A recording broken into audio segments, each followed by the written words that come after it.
Oh, yeah.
Call meeting to order. Pledge of Allegiance, Councilmember Johnson. I pledge allegiance to the flag of the United States of America and to the republic for which it stands, one nation, under God, indivisible, with liberty and justice for all.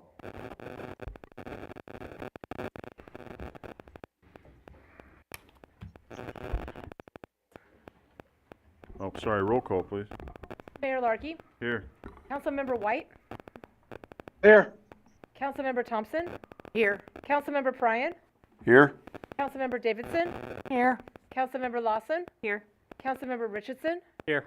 Councilmember McCallum, Here. Councilmember Johnson. Here. We have a quorum. Personal appearances, none. Items for review and discussion. Number 1, 2nd Street Housing Workshop.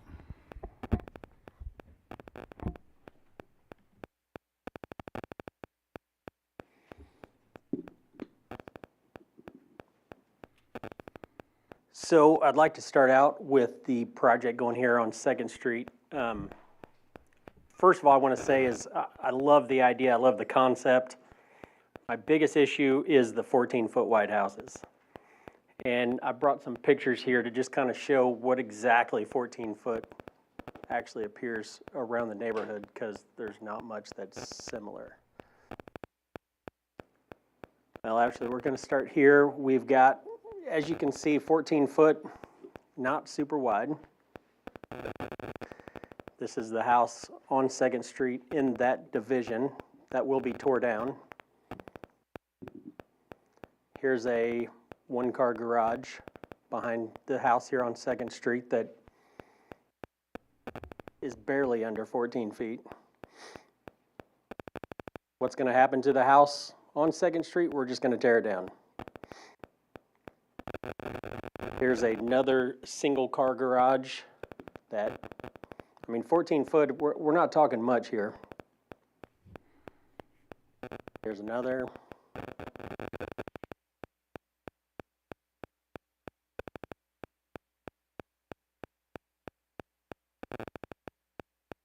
So as you can see, 14 foot back here, when you're comparing them to other houses in the neighborhood, they're considered tiny homes. My issue with the 14-foot, we're basically starting a tiny house, tiny home neighborhood. And I know that the idea is to make a splash here in downtown Belton, try to make something that's really gonna stand out. Like, we're gonna make a impact on what we're gonna do with our downtown. And our first real project's gonna be a tiny home community. This is a neighbor right across the street from me. Their garage door is 14 foot wide. That's the width of this house. What all else is 14 foot? You got 2 Shaquille O'Neals. It's not much. You got a Buick Encore, 14 foot. You got 2 California King beds back to back. When you Google search 14 by 60 house, your top results are manufactured homes, a garage, tiny house. That's what you get on a 14 by 60. Here we got a 14 by 60 trailer that you can, same size. Basically all we're doing is we're transferring the door to the front versus the side. We're adding a front porch. That's basically what we're doing. Otherwise, we're looking at trailers on permanent slabs. As you can tell here, this is their picture that they had. The car is wider than the front of the house. Here's a top view from what we're going to do here on 2nd Street. And here's a trailer park. That's what we're putting back here. Up to $400,000 houses, there's 68 single-family homes. All have 2 or more bedrooms. Of those 68, 35 are active, 8 contingent, 25 pending. There's quite a few homes out there. When you go 400 to 600, there's 6 homes listed. 1 active, 1 contingent, 4 pending.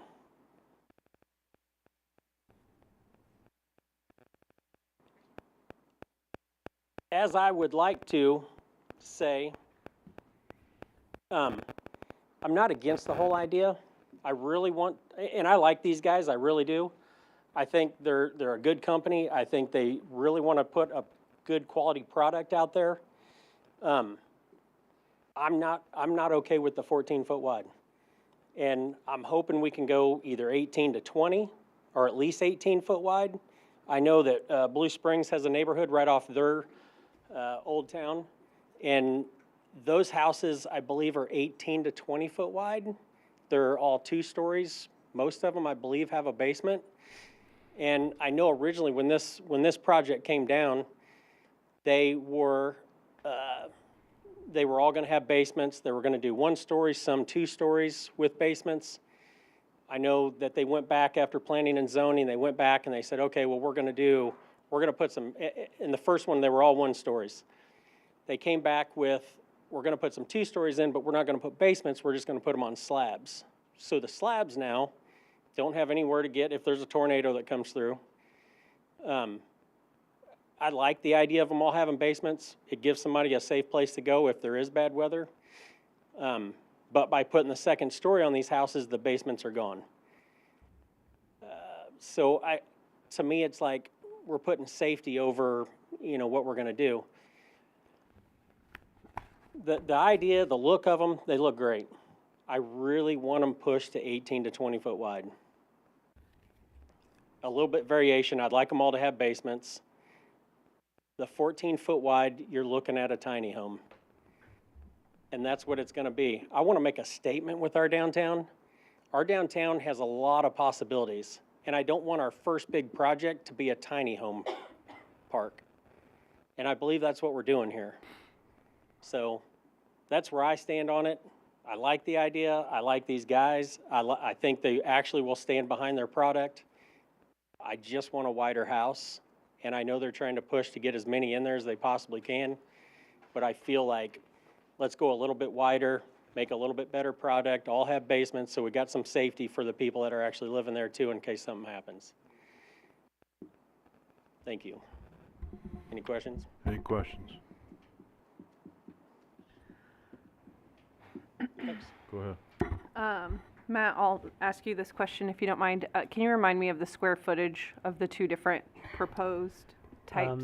They range from 1,500 to about 1,700 square feet. Okay. So the smallest, I believe, is just under 1,500 square feet. Just to clarify, I wouldn't consider a 1,500 square foot home a tiny home. My house is barely bigger than that. So just to say tiny home or trailer is inaccurate, I think, and that's worth calling out. I also hear a lot of or you would say, I would like, or we should do this. We're not doing this, right? Right. Just to clarify, this is not a project done by the city. We had a developer come and propose something that I think will sell very well, and I think people, whether or not it's your cup of tea or not, people will be excited about. So it just feels interesting to me that you love this project and you think it's worthwhile, but then you want to push back on what they've already told us doesn't pencil for them. So effectively what you're saying is take this away. You know what I mean? I'm asking to clarify these things because what you say and then how you presented it don't match. And that's why I would like clarification. So at a 14-foot wide house, you put all these out there. From the front, they're going to look like tiny homes. They're going to look like one-car garage tiny homes. Okay. Are we going to allow everybody that has a one-car garage to turn that into a home? Okay. Should be able to now. We have accessory dwelling units that are allowed by code, but you say tiny home, it is in the eye of the beholder. I don't think they look like tiny homes or trailers or garages. I think they look nice, and if it's not your cup of tea, that's fine. Mm-hmm. You can just say you're against the project, but to put together a whole presentation, and it's just, I'm kind of confused why we're having this conversation in this way. Okay. Well, I mean, I think I feel like the 14 foot is too narrow. I've seen other projects, every project that they've done, none of their houses are under 20 foot wide. Every one of them's 20 foot. But when they first came in, they said, we've done projects just like this. They've done similar projects, but they've never done anything 14 foot wide. Okay. To me, I think from the front, a 20 foot, 18 to 20 foot wide house, the basements, I think they all should have basements for security. Are we against that? Are we against basements for security? Or is anybody else against having, if you have bad weather, would you not feel more comfortable having a basement to go down into? Yeah, but these aren't the only homes in town that won't have a basement. Right. Additionally, this is their first project in Belton, correct, Joe? Is that right? Like this? Yeah, just in general. No, that's not correct. They've got the They've other done homes. they've done other work in Belton. Okay. Yes. The point I'm trying to make here is when you say we want something else and they say this is what we're willing to do here, that's it. We don't get to push back and make them build us the homes we think would be perfect. Okay. This conversation feels very strange to me to hear what you would prefer to be done there because you don't work for the developer. That's their call. Right. Yes, Joe. Mr. Mayor, if I may. Go ahead. This project is the result of an RFP that the city put out. We have these lots that the city owns. We put out an RFP, which means we went out to the market and said, hey, we've got this space. What can we put here? We had a couple of applications. This was one of two. This was the better one of the two we thought for the neighborhood because it brought us a single family option.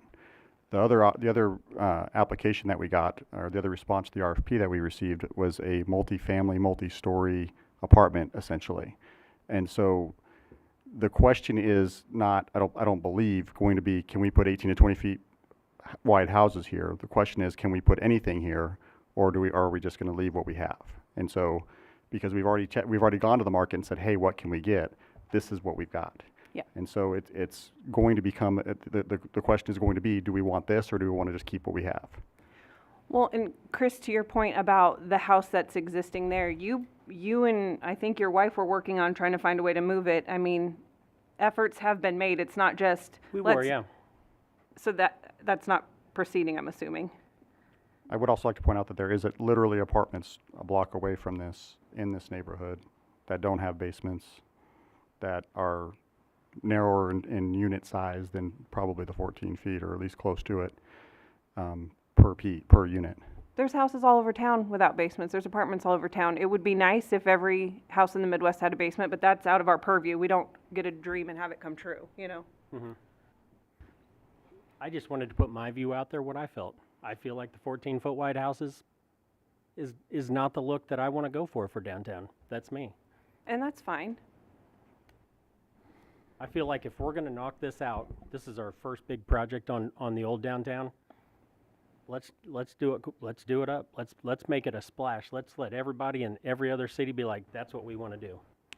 But that would require someone coming in and developing it in a way that benefits them. This is not a public project. This is not the city building or doing anything. If we can't find any interest for that area, then it will stay as it is. And that's, you know, fine too. But when we need homes, this is a good project for that, I think. And I am confident that people will like them and buy them at a great rate that will help property values surrounding the homes. Like all the arguments I've heard about this, I think go down to a matter of taste, which is also not something we should be up here debating. If it's not for you, it's not for you. That's okay. Yeah. Councilmember Davidson. Everything on these new homes is up to code, right? I mean, complies with code. They're not asking for any initiatives that I know they're willing to fix things. So would you feel different if you didn't live on Main Street? What if you lived in another subdivision? Is it because you live close to Main Street? Is that what's bothering you for the Oh, if I size? didn't live up here, I still would want the best for our main street. And talking to the neighbors around the area, I haven't heard one person in our neighborhood that's for this. Not one person. I've talked to everybody around here. So I'm going with what the people around me want also. And they've shown up to these meetings before and voiced their opinion. I'm not the only one. Everybody has voiced their opinion of the narrow house that they're putting back here. I haven't. And that's why I'm voicing my opinion. Are we discussing the amendment? So- We're not, we're just. What, no. that's what- We're just talking about this presentation, so hold on. Okay, that's Go what I ahead. wanted to ask, Mr. Mayor, because we are currently just discussing the presentation provided at this point, right? Correct. Okay. Go ahead. I just had a question, because you mentioned that it had been put out for, to see if anyone was interested. How long was it out for potential development? It's out for, I believe, about 5 weeks. 5 weeks, okay. Okay. Anybody else on item 1? Hearing none, we'll keep going. Anybody out here? No. All right, F, unfinished business.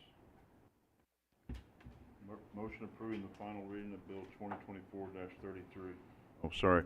Motion approving the final reading of Bill 2024-33. An ordinance approving a rezoning from R2 two-family residential to R2 PUD two-family residential planned unit development and a preliminary development plan for the development of The View, an 11-lot single-family development on .89 more or less acres on the north side of 2nd Street between Herschel and Hackberry Streets. Present. Second. We have a motion and a second. Any discussion? You're up.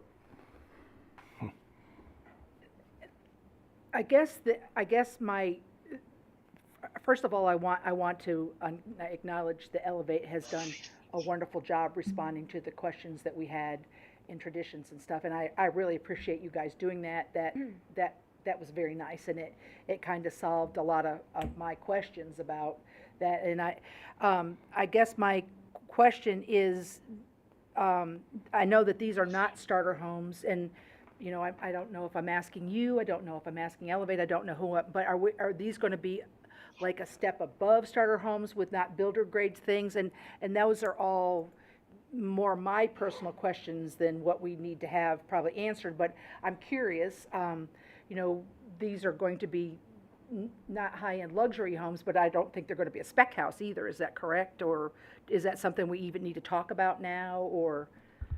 Under the city's Unified Development Code, that's not something that we would typically get into at this stage. I would also note for all the council members that the city has not completed the real estate transaction between the city and Elevate, the proposed developer of these, and that could be an item, specifically the sort of things that you were talking about, finishings, things like that, that could be addressed and dealt with through those sort of negotiations. But just from the city's UDC, specifically rezoning and preliminary development plans, we typically are looking more at the use and at the design of the proposed project, less at the particular finishes included in the proposed project. We could go more in detail when we get to that stage. Is that correct? Yes, to simplify everything, from right now, you guys are acting in your governmental capacity. You are approving or denying a proposed land use and preliminary development plan. When we move into the real estate contract portion, you are shifting away from your governmental capacity and into your proprietary capacity, Okay. where there are more options and abilities of the city to negotiate. Okay, all right. Once again, thank you, Elevate, for solving those problems. That meant a lot to me, and it meant a lot to our ward members, too, so I appreciate that. Councilmember White. Thank you. I want to reiterate what Councilperson Wanda said, because they had promised to do some work, and they did what they promised. And so that puts a little bit more reassurance in my mind about the quality of the product. So if I'm understanding you, then we're voting on this amendment, but we're also going to be coming back then and talking about the sale of the property, which then we could then make sure that the quality of the service is to the level that we are expecting. Is that my understanding? If that is something that the city council would like to consider at that time, that is the more appropriate time and place for that consideration. Okay, thank you. Councilmember McCollum.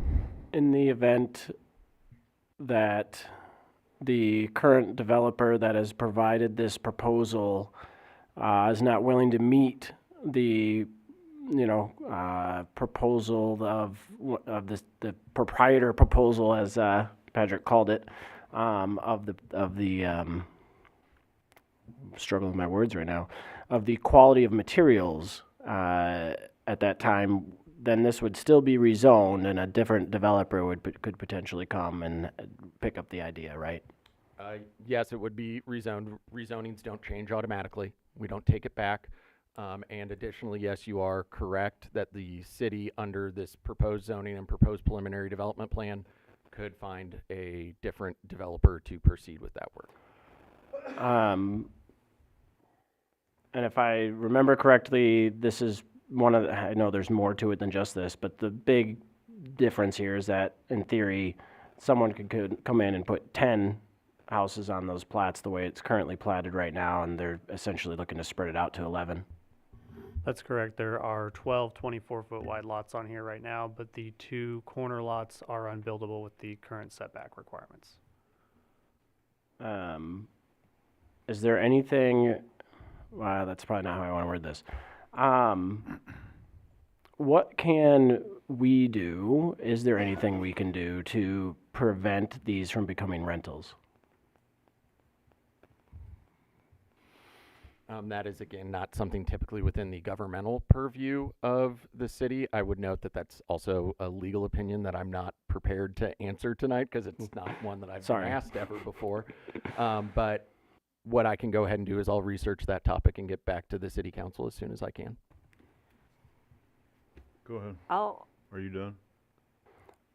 I can be done for the moment. That's Go ahead. well, just to kind of sidebar that, the Old Town Development Redevelopment Corporation Board has talked about this project specifically, and that any of the tax abatement benefits would pass through only to the homeowners. So that's a tool that we have available, and that would incentivize homeownership, because these could be approved through the Old Town Belton for tax abatement, and that would be a nice incentive. Okay, Yep, all right, keep going. thank you. And just to follow up, what we are talking about is if we approve this, it's an 11-lot, single-family development on this acreage. So that would be what we're voting on, and then anything else would be in the proprietary part of Yes, it. exactly. And specifically, again, when we're acting in our governmental capacity in a land use perspective, even though the city is the simple owner of the property, what we are looking at is whether or not the change in the zoning is reasonable under the comprehensive plan, under the code, all of that sort of stuff, and whether or not the preliminary development plan complies with the standards set forth in the UDC. So if we approve this, this is what it's going to be, and if we had to get a different developer, we'd either have to look at rezoning or stick with this. Okay. And if we've changed anything, because under this current plan, there's like a community area, common area, and if we change the width of things, that could eliminate that and sort of eliminate the idea of creating that community on that street. Is that kind of what your understanding is? Yes, that is my understanding, and Matt can additionally correct me if I'm wrong, but I believe, again, this is just a preliminary development plan. They still would have to get a final development plan that is approved by P&Z. The Planning and Zoning Commission's approval authority of final development plans is only if they materially comply or substantially comply. Correct, and they would also have the final plat that would go forward concurrently with that would come before council, but that final plat would need to be essentially match the preliminary plat. Thank you. Go ahead. Matt, do you mind reminding me of all the public improvements that are part of this project? Yeah, so they would be making curb and gutter improvements to 2nd Street, Herschel, and Hackberry. Designated on-street parking that would be striped for parallel parking on all 3 street sides. They would also be installing making sidewalk improvements. There are sidewalk sections on 2nd Street right now. I don't believe that there are any on Herschel or Hackberry, so those would be installed, and the 2nd Street sidewalk would be redone. And then once the project is completed, prior to occupancy of the last lot, they would be required to repave the alley. Okay, I just wanted to call that out because a project like this, asking for no incentives, doing public improvements, willing to pass on the tax abatement to homeowners to incentivize homeownership. And I think they're very cute, and I have seen planned unit developments like this in other towns that are compact, and that's a style and a lifestyle that some people want, even if it's not for everybody. I think we would be missing the point if we didn't take this opportunity to bring a project like this to Belton. All right, so offer a slightly different perspective. First, I do want to say I want to talk about the fact that I'm glad, extremely thrilled that somebody like Elevate came here to bring such a proposal. I think that is telling of the direction of our city, and I think that's great. So I don't want that to get lost in this.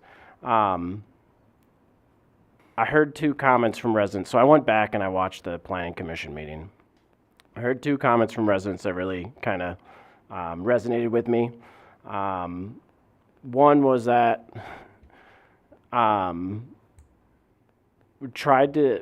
Belton has for better or worse, a historical view of smaller homes, and that's something that's been tried to get away from recently, and so that's a slight concern. And now I know that overall the total house size is maybe not tiny, but certainly a smaller size. And then number 2, the other thing that really resonated with me was that there was a comment of, can we aim a little higher, and trying to look at our standard here in the city.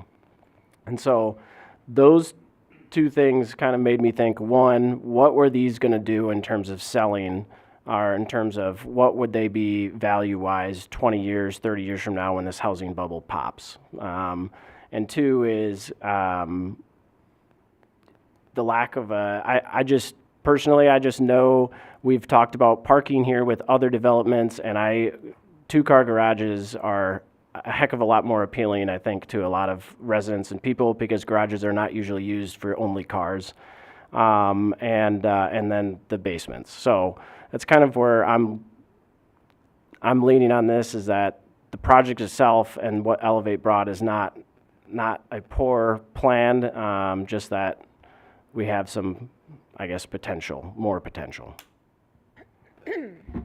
Sorry. I just want to acknowledge that I have heard objections to this project, specifically from folks whose property backs up across the alley. On the other hand, across the street facing the project, I have a resident that says we're in favor of it. I don't know that I love 11 homes, but I think it's better than busted up parking lots. So there is support amongst the neighbors for this project. And for what it's worth, my 3 cars that I own in my 1-car garage get along just fine. I live in an old part of town, so I expect that kind of funky texture, you know what I mean? And this suits that kind of lifestyle, I think. But again, this has become a lot of, I think, and opinions and feelings about design, which we'll have 9 versions of that. Mr. Mayor, when I Go ahead. it's my responsibility sometimes to point out potential risk. And so when I say this, that's the spirit in this comment. This is an innovative design and concept for the city. There's no doubt about that. It's unusual. It's different. This action could have, or inaction could have, an impact on future development in the city of Belton. Other developers know what's going on. There literally has been another developer who is looking at a concept and a project here in town who made the comment that they're watching this specific action closely before they decide whether they're going to pull the trigger on a project or not. So there is a potential chilling effect for us to, if we decide we don't want to have this in our community, understanding we have a dearth of housing and a real need in available housing for our residents and now current and future residents for the city of Belton. Just be aware, whether you agree with the project or don't agree with the project, that the action here could have an effect on future development. And that's where I'll leave it. Go ahead. When Alex was talking about the garages, my whole thing on the 18-foot also, 14-foot, you can only put 1-car garage back there. On an 18-foot, you could at least put a 2-car garage. I feel parking is going to be a nightmare around there. If you have 2 people in that house, each having cars, one's going to park in the garage, the other's probably going to park out on the street. It's going to add, you have a 1-lane alley for everybody to get in and out of in the back, which is going to could cause problems. I feel there's going to be cars everywhere around there. It's going to turn into, but if you make it to where you can put a 2-car garage on the back, you're helping eliminate part of that issue. Anybody else? Councilmember White, do you have any more? I want to clarify one thing. Go ahead. Patrick, Go ahead. once again, we're just voting on whether to approve this rezoning. And then the details, the depth and the details will be when we start talking about real estate stuff again. Is that correct? Yes, there are details. There is a preliminary development plan in front of you that shows what the houses will look like, those sorts of things. There are details, but some of the issues that I know that you and Councilmember White had previously brought up about finishes and things like that, those are not typically within the purview of a land use approval or a rezoning. Okay, so if we vote on, what we're voting on tonight is the picture that Elevate has brought here, that they brought with the designs of the houses already out there. We know that that's basically what it's going to look like. Yes, and because again, I would also note that you are adopting this preliminary development plan via ordinance. So when that occurs, the preliminary development plan, i.e. the design, the houses, stuff like that, does set on the property and act as an additional land use control. So there would not be the option for, say Elevate to change significantly, get rid of the community area, for example. That is part of the plan that was approved that would need to still occur. So, yes. And I could vote against this if I wanted 4 houses to be purple, but that's not really what we're talking about now. Yes, that is correct. Okay. Anybody else?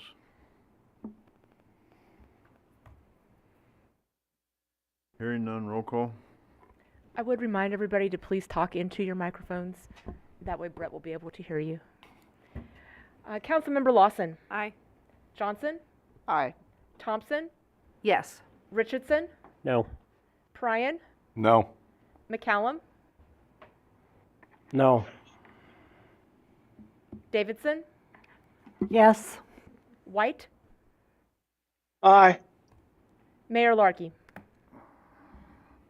Abstain. Motion carries.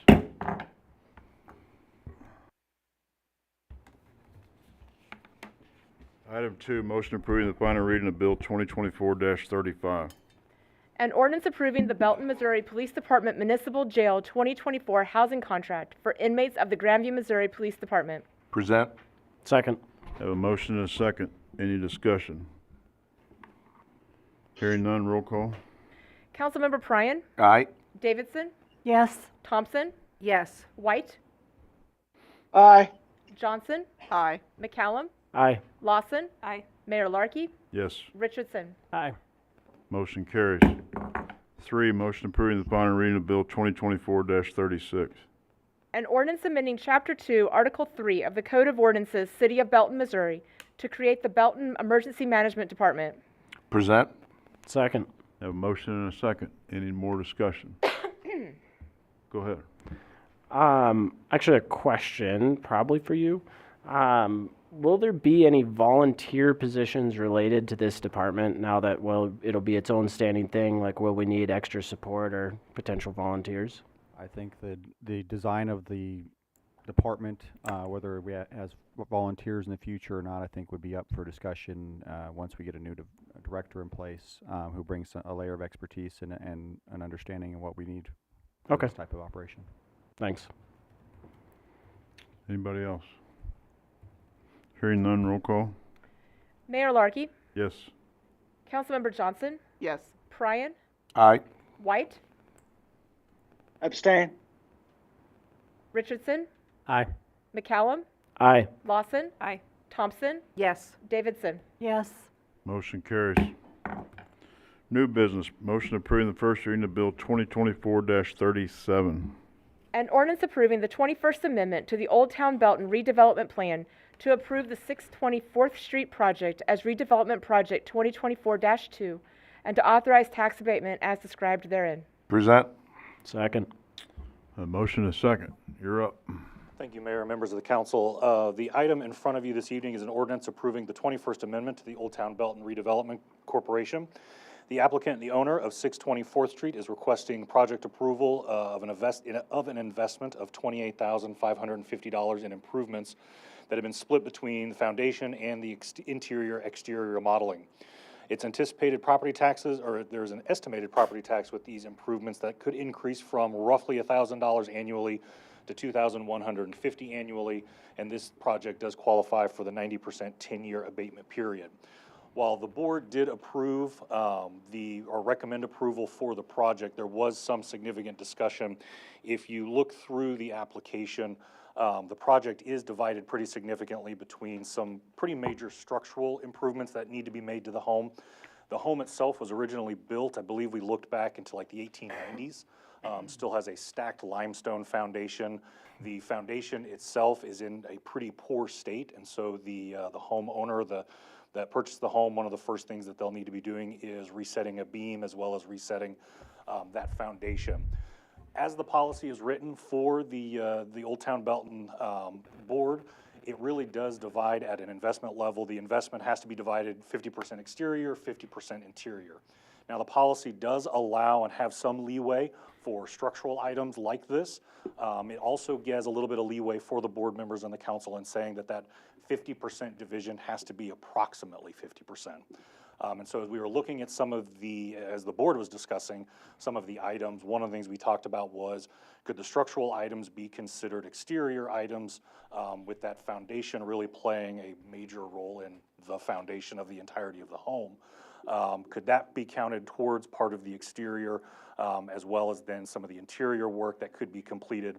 Another item we did discuss and I was able to confirm is some of the pricing that had been initially gathered by the applicant. Some of that pricing may have been a little low at the time, and so some of that will increase. And so we'll get closer to that 50-50 split. Obviously, the intention is that the home can be made to look better and have kind of aesthetically a bit of beautification as part of that 50% for the exterior. But also as part of staff's recommendation, we recognize that the home without the foundation and without these repairs of the foundation could be unlivable. And so that is why staff recommended the approval for this project. And I believe also why the board recommended approval on the 3-to-1. On the back end of this project, as the homeowner completes the projects, there is still a cost certification process and an MOU that they'll need to sign agreeing to the cost certification process. And so what we can do is we can still hold them to the 50%. So if there's 50% of the cost on the exterior, we can ensure that the interior work can match to that 50-50. So again, we have another kind of backstop to ensuring that we get as close to policy as possible. But again, we wanted to get this project in front of you for a possible double reading this evening. The homeowner has closed on the property and is looking to begin work as soon as possible on improving the home. Happy to answer any questions if possible. Go ahead. All right, so it's the ownership that really confused me reading through this one. It's the applicant intended to purchase the home, but that was back in May. So have they? What I mean, what's happened with that? That is correct. So while the application was being made, they were going through the closing process. And so the tax bill that's included in here is from the previous year, but the home is currently, he's currently closed on the home. Okay, thank you.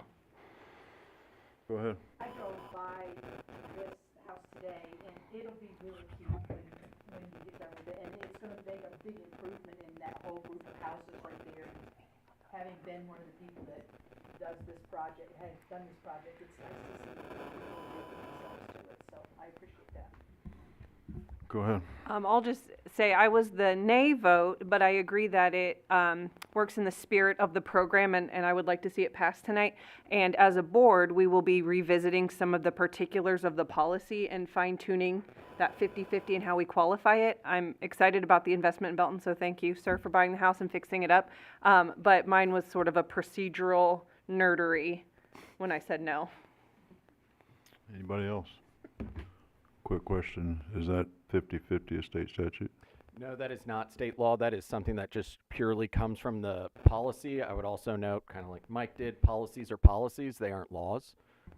So that is an approximate. It is a hoping to get to the best situation, but there also is leeway within the policy to allow variance when things like good cause are shown, such as we need to do a new foundation or the house is going to fall down. That would most likely qualify within that good cause statement. Also, Mr. Mayor, I would note that prior to the vote on the ordinance, we should open the public hearing. Oh, sorry, yeah. A public hearing regarding the proposed 21st Amendment to the Old Town Belton redevelopment plan for redevelopment project 2024-02 pursuant to RSMO section 353.110.3 subparagraph 2. Public hearing is now open. Anybody speaking for or against 2024-02, come to the microphone and state your piece.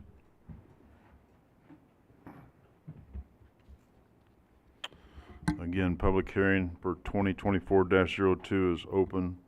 Anybody willing to speak for or against, come to the podium and speak your piece. Hearing and seeing none, public hearing is closed. We are back to the motion. Anybody else?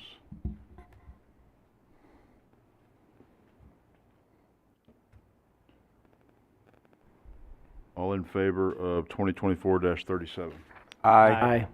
Aye. Any opposed? Motion carries. Motion for a second.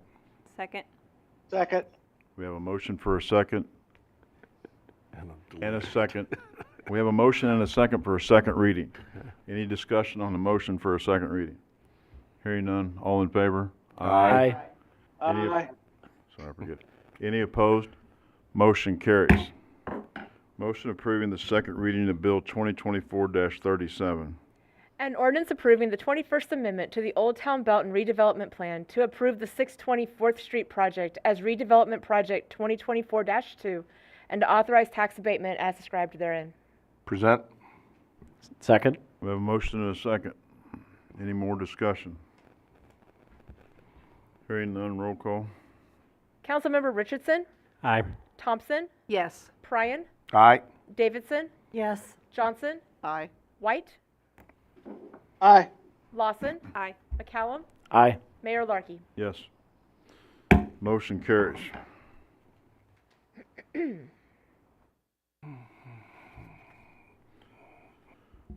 H, consent agenda. One motion not available to approve the recommendations noted. Any member of the council may ask for an item to be taken from the consent agenda for discussion and separate action. Present. Second. Motion and a second. Any discussion? Hearing none, all in favor? Aye. Any opposed? I'm sorry, Brett. Any opposed? Motion carries. Communication from City Council. Councilmember Johnson. I thought the Carrie Nations days went very well despite the rain, and the car show went well even though it rained part of that too. I think we had good attendance and everyone seemed to be having a great time. And everybody loved the drone show from what I heard. Councilmember McCallum. I will echo Carrie Nation Days. It was a lot of fun. I personally enjoyed it, but more importantly, I saw a lot of people down there, which was great to see. And so I just want to thank everybody that put in all the hard work to make that happen. I also have a parks update, even though technically there's not been a park meeting since. But anyways, I have a parks update. So June 22nd is the annual mud run at Wallace Park. Last year, I know it was pretty popular. And anyways, the signups are currently open. They will remain open. But if you want to get a included T-shirt, you got to get your kids signed up today. All right. So today's the last day to ensure that you get the included T-shirt. And June 22nd, mud run. Okay, that's all I got. Councilmember Richardson. I just want to say Carrie Nation Days was great also. I know the first night the music was a little loud. A little. So, you know, the older people had a hard time here, dealing with it. I was fine with it. So Whoa. that's where I was going with that, just so you know. That That's was his exactly angle. where I was going. But other than that, I think it went great. The drone show was amazing. I know it's not cheap, but it was a cool deal. So that's all I got. You're up. I mean, I'm just echoing. Carrie Nation Days was a lot of fun. A lot of hard work went into that. The Hometown Heroes event was cool. I didn't get to see it. I saw pictures afterwards, but I hope we'll continue doing that. And the mud run is a lot of fun. My daughter is not a mud run kind of kid, and she had a great time last year. So if you got a little one, sign them up. Matt graciously gave Planning Commission another day off, so I appreciate that. And I'm all for the drone show because I didn't hear any complaints about it. So instead of the fireworks show and the numerous complaints we get, I think we ought to continue that. I'm just gonna say the same. I mean, Carrie Nation was great. Lots of people, very, very busy day. It was a lot of fun. Carrie Nation Days was great. This old folk actually liked the music that loud because I could hear clearly what song they were playing and all the words at my house. Six So miles that worked away, out. 6 miles Yes, away. that worked out great for me.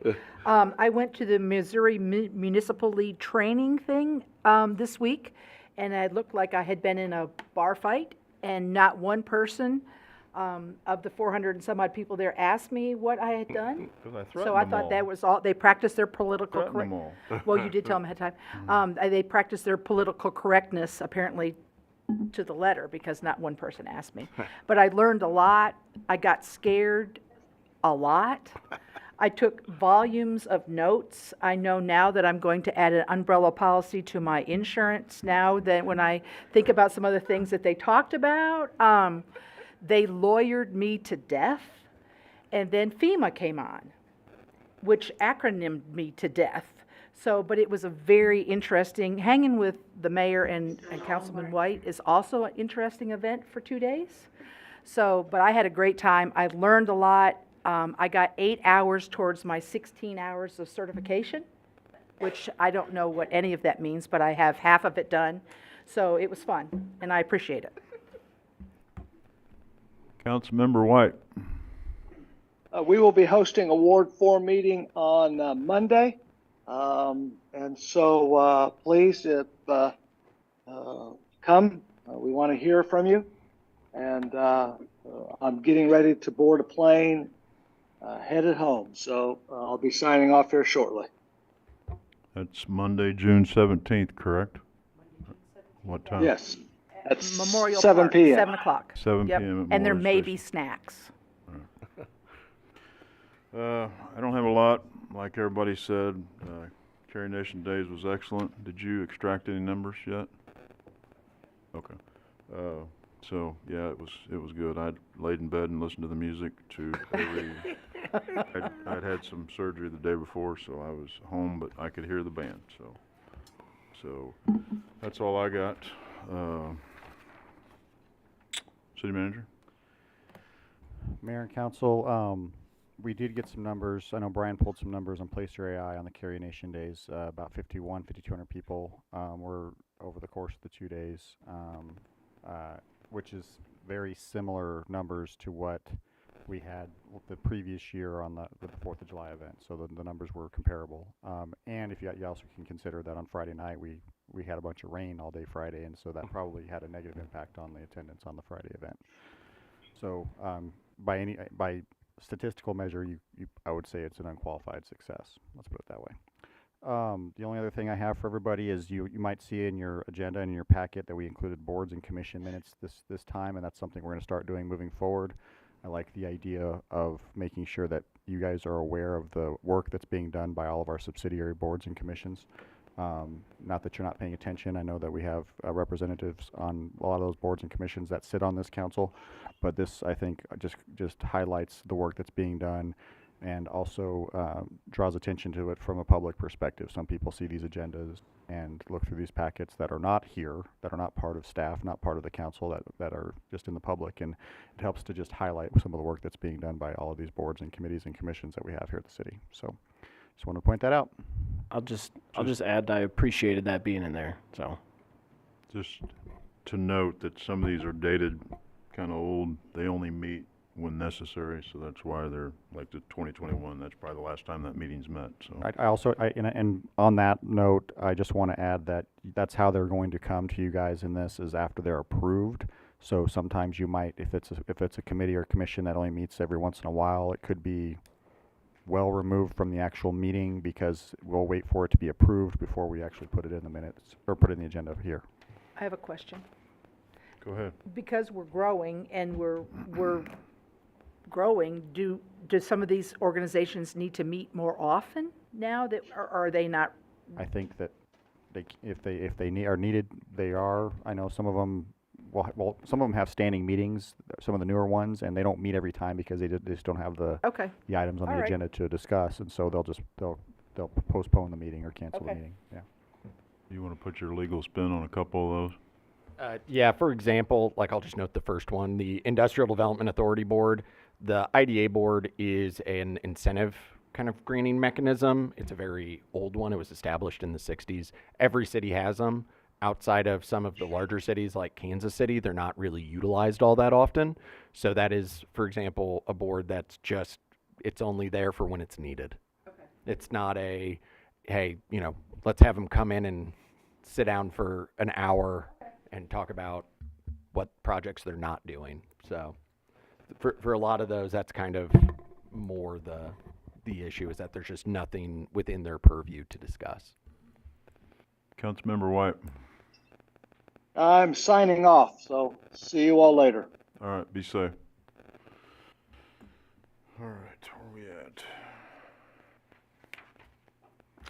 Any other questions on the commission minutes, boards and commission minutes?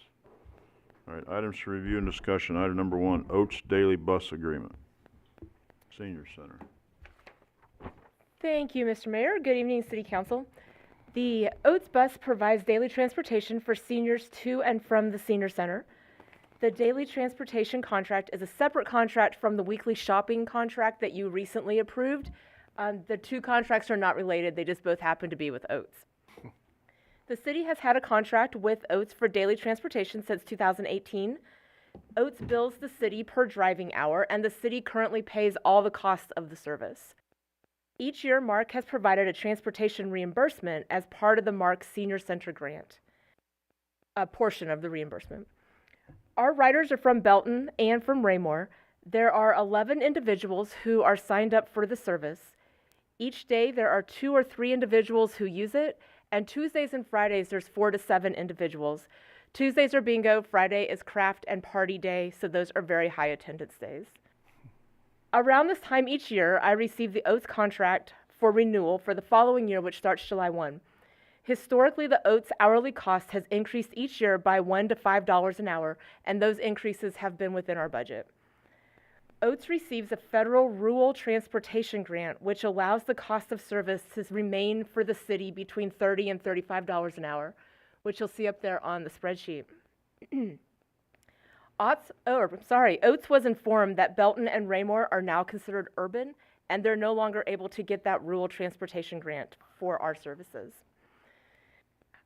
You'll see the graph on the screen goes back to fiscal year 19. Oates has submitted this year an increase of $40 an hour for our particular service. It's going from $36 an hour to $76 an hour. Based upon the usage, Oates estimates our costs to go up from about $31,000 a year to $78,000 a year. And there's only $34,000 in the budget. Our fiscal 25 lines, which is lines 9 and 10 of the graph on the screen, shows 2 options for the service. If we remain at the 5-day-a-week contract, the cost to the city is estimated $68,432 a year after the MARC reimbursement.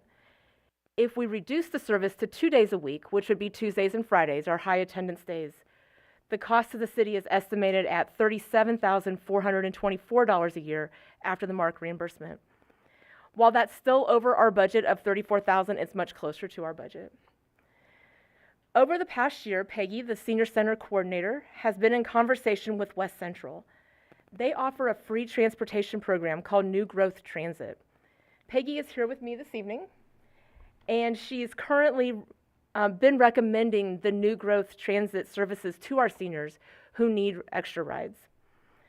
She's been working with them to find out if the Senior Center might be able to partner with them in the future to provide the daily transportation service. Our recommendation for fiscal 25 is to reduce the Oates service to 2 days a week. In order to meet the July 1 deadline for this contract, this will need to come back to the City Council at the next meeting. And Peggy and I are here this evening and happy to answer any questions that you might have. Any questions? Go ahead. Can you tell us a little more about the New Horizons transportation? Will that effectively fill the gap on Monday, Wednesday, Friday, or what's the cost with that? West Central's program is called New Growth Transit, and it definitely has potential to do so. They currently have a few drivers and a few cars, and they're working on actively getting more. It's a free service for the individuals. They do pay their drivers to do the driving. Okay. So there is definitely possibility there. Okay. And they are also very interested in working with the city. Anybody else? Go ahead. I know to do Oates, you have to make reservations online ahead of time and do all that kind of stuff. Will West Central require the same sort of thing, that they know how many people they're hauling on a day? I'm going to defer to Peggy because she's actually had quite a few conversations with them. Hi, I'm Peggy. I'm the coordinator at the Senior Center. Oates allows 48 hours they need to know. I have currently at least 4 of our seniors have used Oates that use the bus, have used them for other things, such as doctor's appointments. The First Transit can take them anywhere they need to go, and it's free, so they pay the drivers their mileage. And I had discussed with someone last year about maybe taking over for Oates. And when Andrea brought this to my attention, I brought it up again. So it's something that they definitely want to look into. But as of right now, we do have someone who goes to dialysis 3 days a week. Someone from First Transit picks her up, takes her, drops her off, picks her up from there, and brings her back home. So I think with just it being the Monday, Wednesday, and Thursday, there's usually only 2 or 3 people on the bus. I really think that it will be filled. It won't be a problem. Well, my question is, how do they make they have to reserve it They for will- Oaks, they will so they have- have to do the same thing They, for yes, this? they will call. And even then, it's just like Oats. If they say, I want to go to the center on Monday, Wednesday, and Thursday, from here until I cancel with you, they will assign a driver. The driver will call and verify with them the night before, like, you still want to go to the senior center tomorrow, and then they will pick them up. Because Oats is 48 hours ahead, right? They have to reserve. From me personally, I'm the one who actually does it for the senior center. Oh, They okay. don't call. Okay. I send it in the day before. Okay. My question is, you mentioned that there was 2 people that use it every day. There are 2 people that use it every day. One of them uses it to get there, but she does not ride home. The rest is just kind of here and there when they use it. I mean, I guess where I was going is, are we kicking anybody out of any critical trips that if we just go to 2 days a week? Because there's only 2, I do know my assistant is actually a driver for First Transit. That's why I know so much about the program. And I do know that they can haul both people in. So if they both call in, and they're both coming to the same place, there's not a problem for one vehicle to pick up both people, bring them in, and take them home. All right, sounds like you've done your homework, so, anybody else? Everybody okay with this, going to 2 days a week instead of 5? Again, this doesn't affect the weekly shopping trip at all. That particular contract also had the $40 an hour increase, but we already had that money in the budget to cover that. So we're just talking about, we're not deciding about, or well, we're thinking about going to West Central New Growth Transit, right? That's just an option that we're being offered, is that correct? At this time, yes. Okay.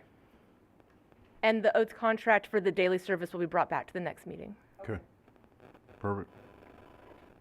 Thank you. Sorry, I go just ahead, go had ahead. another thought.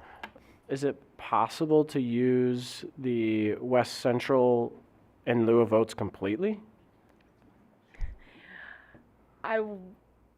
We are working on that. I will say that that's been a discussion. Yes.